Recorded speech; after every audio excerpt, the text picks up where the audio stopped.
मुझसे एक पंडित ने कहा, हमारी समझ में नहीं आया, अली अल्लाह के घर क्यों पैदा हुआ? तवज्जो है ये नहीं?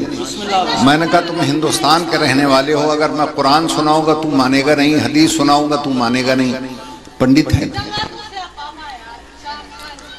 तो तुम्हारे रिवाज के मुताबिक पूछता हूं, हिंदुस्तान में कौन सी शय बहुत होती है? कहने लगे आम, उसके बागात बहुत है। मैंने कहा अगर अच्छी नस्ल का आम खत्म हो रहा हो तो उसको कैसे आगे बढ़ाते हैं?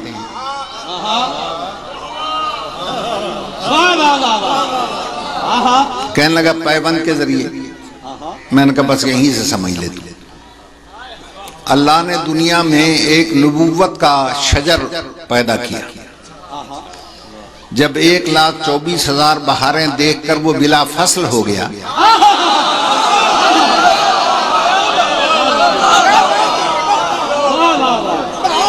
अब नबूवत के शजर पे फसल आनी बंद हो गई। अल्लाह ने उसकी नस्ल को आगे बढ़ाने के लिए उसी जिन्स का एक पौधा अपने सरकारी बंगले के गमले में पैदा कर दिया।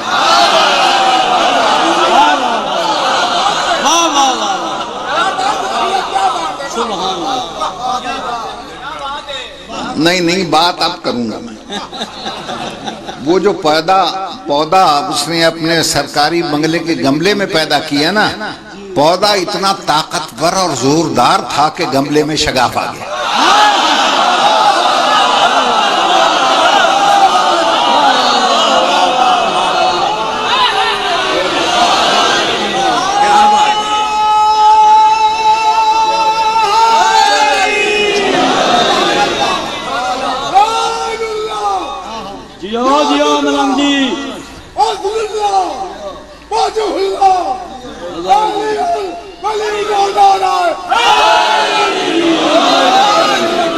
वाह मलंग नूरुल्लाह।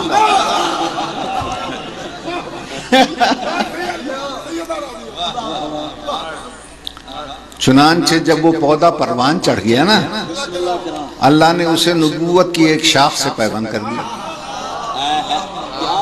वो शाख को लेके घर आ गया तो नबूवत की फसल फिर पैदा होनी शुरू हो गई। अब जो उसमें पहला समर आया उसमें दोनों खूबियां थी, नबूवत की खुशबू भी थी, इमामत का जायका भी था।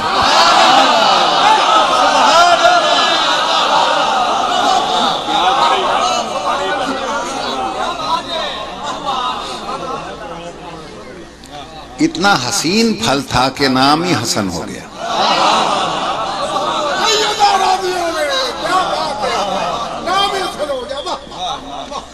फिर छोटा हसन आया, उसे अरबी में हुसैन कहते हैं। तो पूछने वाले अक्सर पूछ लेते हैं, ये तो खुशी की बात है, रोते क्यों हो? रोते इसलिए हैं कि बाग़े रिसालत के बागियों ने इतने शीरीं फलों को तीरों का निशाना बना दिया। बजाय हाथ से तोड़ने के इन पे तीर बरसा दिया। बड़ा समर जो था उस पर तीर थे और छोटा समर तीरों पर था।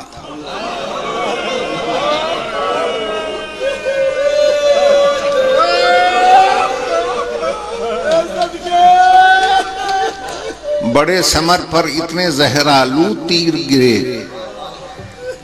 कि वो हरा ही उतर गया।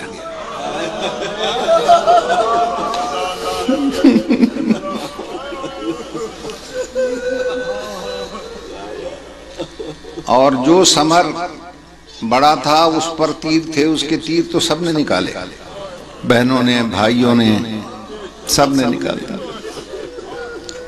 और जो समर तीरों पर था उसके तीर किसी ने नहीं निकाले। हो सकता है आप सोचें कोई निकालने वाला नहीं होगा, नहीं, अल्लाह रखे उसकी बहन भी थी, बेटी भी थी। फिर आप सोचेंगे शायद किसी ने जाने नहीं दिया, नहीं, वहीं से गुजारा गया। फिर क्यों ना निकाले तीर, बस मसाइब मेरे बात पढ़ने वाले खूब सुनाएंगे, मैं एक जुमला कहकर बयान मुख्तसर करता हूँ। अजीजों, तीर निकाले जाते हैं हाथों से।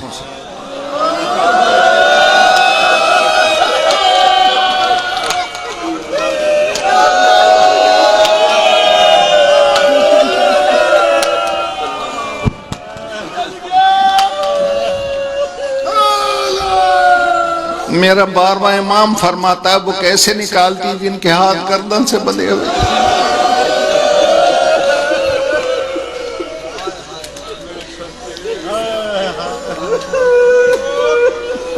भाई की लाश का तवाफ तो करती रही मगर तीर नहीं निकाला। मगर आलिमा गैर मुअल्लिमा थी, कहने लगी हुसैन भाई, मुझे याद है बचपन में ईद का जोड़ा अम्मा ने जन्नत के दर्जी से मंगवाया था।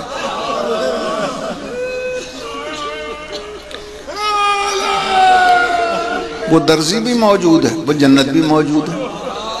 मेरी जबान में माँ वाला असर भी है। तेरी इजाजत लेने आई है, अगर तू इजाजत दे दे आज मैं उसी दर्जी से तेरा कफन मंगवा लूं।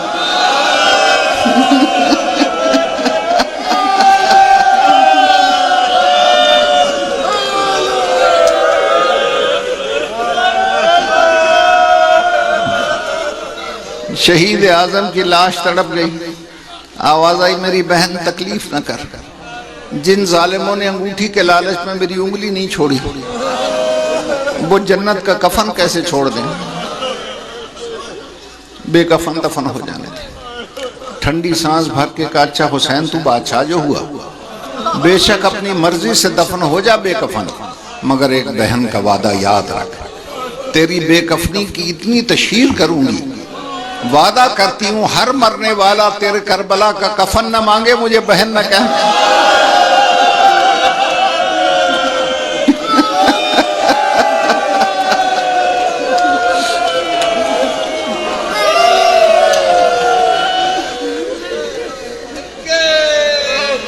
आज हर एक की ख्वाहिश होती है मुझे करबला का कफन मिले। अल्लाह आपको शाम ले जाए, वहां मजार पर पहुंचने से पहले चादरें मिलती हैं। हर खातून पहले सर पे चादर रखती है, फिर बीबी के मजार पे जाती है। गोया बहन कहती है, हुसैन तुझे कफन नहीं मिला, कफन तू तकसीम कर, मुझे चादर नहीं मिली, चादरें मैं तकसीम करूं। बहन चादरें दे रही है, भाई कफन दे रहा है। कैसी बहन थी वो। अभी आपने अजीजम नवीद से सुना ना, जो फरमाती थी मैं थक पई हूं। जब घर में चलती थी ना तो मौला अली अपनी अबा कदमों के नीचे बिछा देते थे।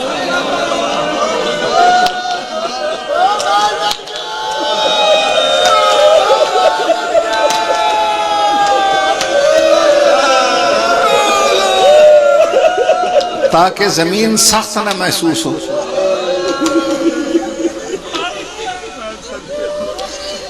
अली की इस नाजुक मिजाज बेटी को जालिमों ने 9-9 मील पैदल चलाया,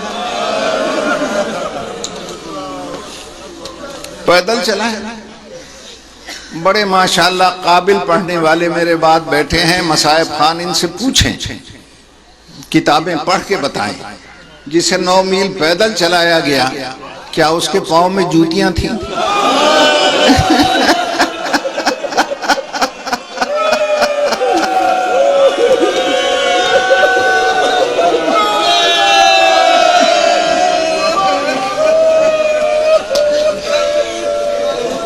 जूतियां तो शाम गरीमा खैमों में जल गई थी।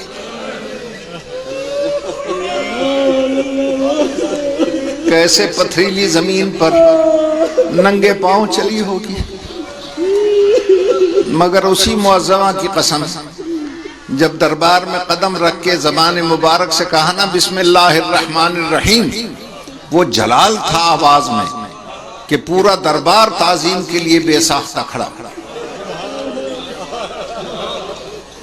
एक नाबीना सहाबी बैठा था, नजर तो आता कुछ नहीं था, साथ वाले से कहता है ये दरबार में अली बोल रहे हैं।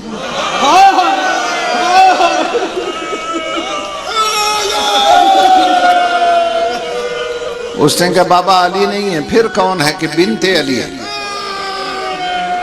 ऐसे सहाबियों पर हमारी जाने कुर्बान। कहता है अली की बेटी और लफंगे का दरबार कैसे आई है? साथ वाला कहता आई नहीं, लाई गई है। तो घबरा के कहता है लाई गई है? कहता है शुक्र कर तेरी आंखें नहीं है, वो तो नंगे सर भी है।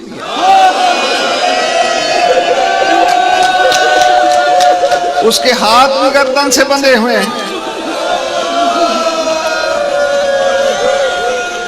वहीं से कहता है मैं तेरे नाना का सहाबी हूं, घबराना नहीं, मैं तेरी मदद के लिए आ रहा हूं।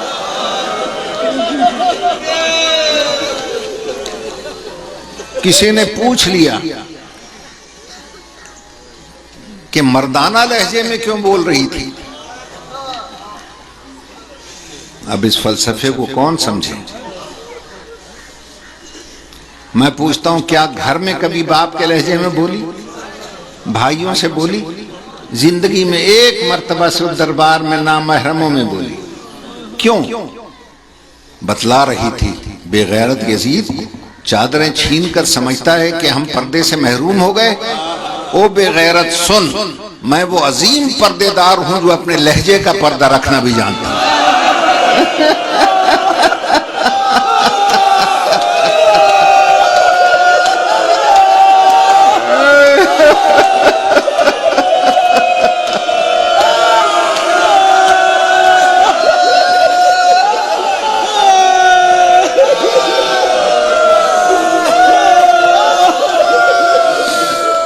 मैं अपनी आवाज को बेपर्दा क्यों करूं?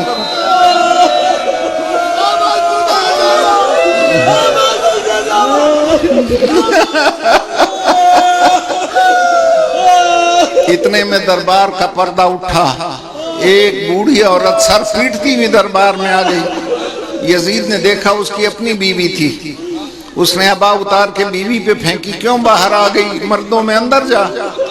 उसने अबा एक तरफ फेंकी, यजीद को धक्का दिया और कहा बेगैरत अपनी बीवी के पर्दे का ख्याल है और जिसकी माँ का जनाजा रात के अंधेरे में उठा भरे दरबार में फरियाद कर रही, कोई सर पे चादर रखने वाला।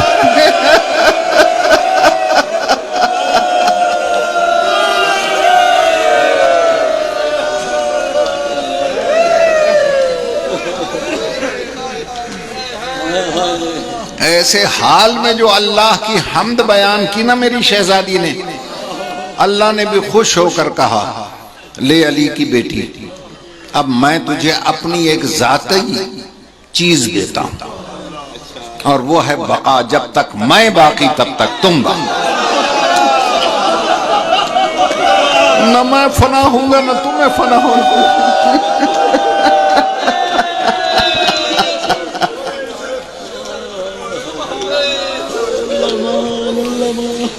अजीजो क्या गुजर गई मेरी शहजादी पर। हमारे अपने इलाके का की एक खातून थी। जब मैं ज़ियारत पे गया ना तो वो बेचारी चल तो सकती नहीं थी, 90-95 साल की बूढ़ी खातून थी।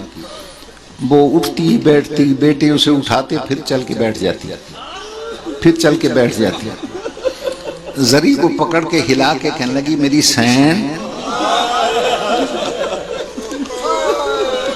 अब उसके जुमले उसी की जबान में। कहती मेरी सैन तेनू हिको अरमान खा गया, तेनू कह नहीं परचा है, तेनू परचाया किसे नहीं।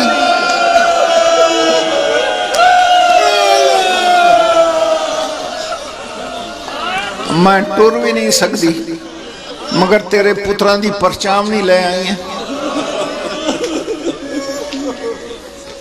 फिर कहने लगी कोई है जड़ा मेरी जबान दा अरबी तर्जमा करे।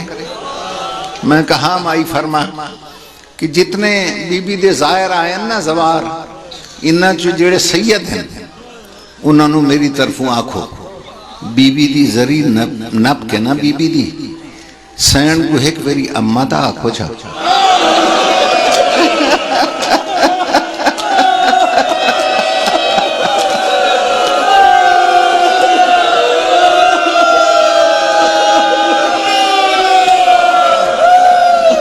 आंखों अम्मा, हम करबला में थे नहीं, वरना शाम की राहों के कांटे अपनी आंखों से निकाल के फेंक देते।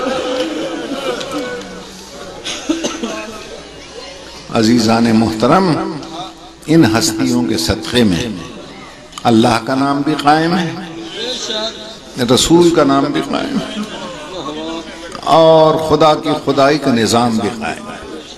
अल्लाह आपको सलामत रखे भाइयों। बस मैं बाकी टाइम अपने बात वालों को देता हूँ। खुदा हाफ़िज़।